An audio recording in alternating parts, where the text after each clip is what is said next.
There's one exercise really underrated for back thickness, and it's heavy deadlifts. I've been doing heavy deadlifts for years now, and it really helped me a lot to develop my strength, but also my muscle mass in my back, which gives you that backy aesthetics. But in order to properly use this exercise, you need to have good form. But the main issue that most people don't even realize is sometimes you'll fail your deadlift because of a weak setup. And I know this for a fact myself, because when I started to deadlift, my setup was trash, and because of that, my technique wasn't really good either. But then, after some months of work, I developed a proper technique that currently allows me to deadlift over 600 pounds pretty casually.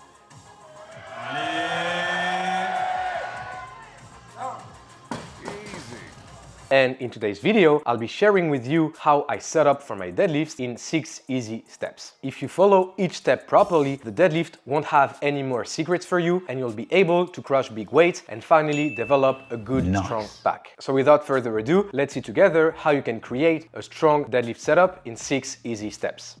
Step number 1, approach the bar. This may seem like not a major aspect to some beginners, but how you are approaching the bar is actually crucial for a good deadlift. If you're too close to the bar, you might kick it up when setting your hips, and in a deadlift, you want to pull the bar as close to you as possible. If you push the bar away from you, instead of having this nice initial drive where your back is in a good position, you might lose all of your positioning because the bar is pulling you forward. So the fix for that is you want to get pretty close to the bar when setting up while leaving some room. Usually you want to leave approximately 2 laces of your shoes in front of you. This way you can have the bar pretty close to you, approximately around mid-foot, and improve your leverages without risking to kick the bar away with the next following steps. Step number 2, bend your knees. Most beginners again will have a weak starting position because they don't understand the true mechanics of the deadlift. Deadlift is not a squat, it's a hinge movement, and it's actually pretty hard to manage the knees and the hips at the same time, which sometimes creates this weaker deadlift starting position. And that was exactly my problem when I used to struggle on my deadlift. So there's actually something you can do and quickly fix 99% of your problems. You want to start by slightly bending your knees. From there, because your knees are already bent, you won't need to squat anymore the weight. Once your knees are bent, you're good to go for the following steps, which is all about the hips. Step number 3, hinge at the hips. Properly using your hips on a deadlift is really the powerhouse. This is exactly how you're going to engage your lower body muscles, aka your adductors, your hamstrings, your glutes, in order for the deadlift to not be just a pure low back exercise. Most people that have rough times with their low back on deadlifts is probably because of that, because the low back has to do all of the work because of improper hinge mechanics. So in order to avoid this, you really want to engage your hips. Here is my pro tip in order to properly engage your hips.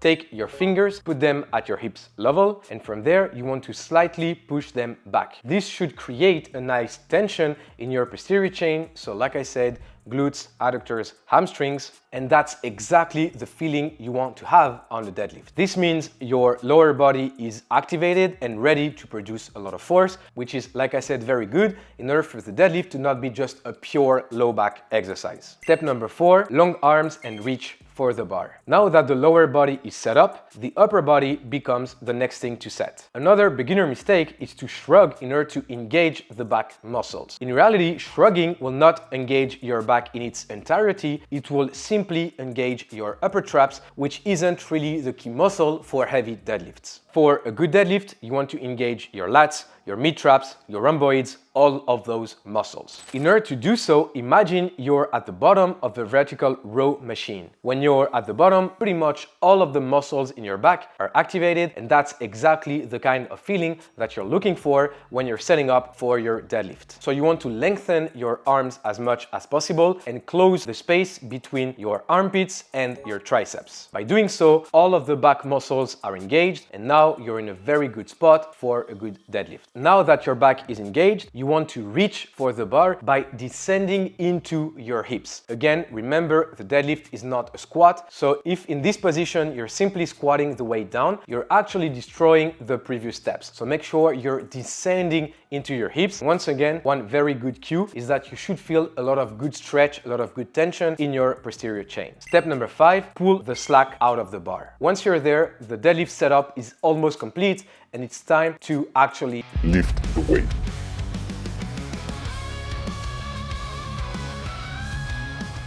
Pulling the slack out of the bar is a technique used by every strong powerlifter because it creates a very strong and stable start to your deadlift. You're producing most of the force with your legs, with your lower body, but you should be pulling on the bar in order to lift it up. So make sure you really have a lot of good tension in your back, and that's exactly why the slack pull is so important. In order to properly pull the slack, you want to stay on top of the bar, and while keeping your arms straight, you want to actively pull on it. So basically, when the bar is light, so one plate or half a plate, the bar should break the floor without you even pushing with your legs. It should break the floor because you're actively pulling on it. One key point, like I said, is keeping the arms straight. 99% of the bicep injuries that you can see online are because the athletes are not extending their arms. They're pulling with some flex in the arm, especially with the supinated hand, and that's where the problems can occur for your bicep. So in order to avoid putting a lot of stress and potentially tearing up a bicep, if you keep your arm straight, you won't have any problem, and it's actually better to keep the arm straight in order to properly pull the slack. One of the best ways to learn how to pull the slack is to simply practice it. So like I said, stand on top of a barbell, very, very light, like 60 kilos, 70 kilos, and just by engaging and tensioning your back muscles, by pulling on the bar, it should break the floor. Once you're able to break the floor a couple of times, 3 times, 4 times in a row while keeping your positioning, this means you've successfully learned how to properly pull the slack, and now you can go to heavier weights. Step number 6, push into the ground. We're almost there with the deadlift. We have a very good positioning of the lower body, of the upper body now with the slack pull, and you're ready to push as much as you can. But some people don't really understand where they should push from. And one very easy cue for that is, imagine when you're pulling on the bar, at the same time you want to perform a leg press against the floor. So essentially you want to push the floor away from you while at the same time pulling on the bar. So this should create 2 arrows, one arrow from the ground up, which is your slack pull, so you're actively pulling on the bar, and another arrow which is going in the opposite direction, so from up into the ground. And that's what I'm telling you when I'm telling you to leg press against the floor. That's exactly the type of tension that you want to create. By having those 2 arrows of force, you're essentially creating a lot of strength everywhere in your body. You're pulling onto the bar, which is your back muscles, and at the same time you're pushing into the floor, which is your lower body, aka, like I said, posterior chain, glutes, hamstrings, adductors.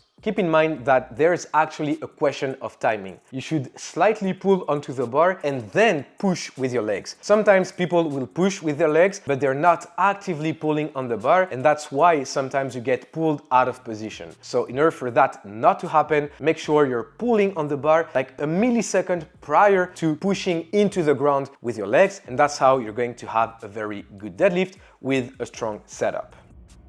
And there you have it, guys. That's how I set up for my deadlift, and that's how I've been setting up for years now. I would really attribute a lot of my good technique on deadlifts and good strength to having really a proper setup I can always replicate without even thinking about it nowadays. If it's your first time practicing a good setup, in my opinion, you should always keep in mind the steps and really dissecting the setup on the first sessions. And then after a couple of weeks, this should become second nature. And now that you know how to set up, you can then create a lot of good strength, a good position with your deadlift. If you want to double up on that and follow a good program, I have more than 15 powerlifting programs, all available on my training app. With just 1 monthly subscription, you can access all of those programs, and some of those programs I followed in order to really build up my strength and my physique. There is no engagement. You can cancel your subscription at any time. So if you want to learn more about that and start one of my programs, go to thepanash.app or the first link that will be in the description down below. That's it, guys. We're back in September, back to the work. I have a lot more videos coming up for you. So if you don't want to miss any of that, make sure to subscribe to the channel, leave a comment,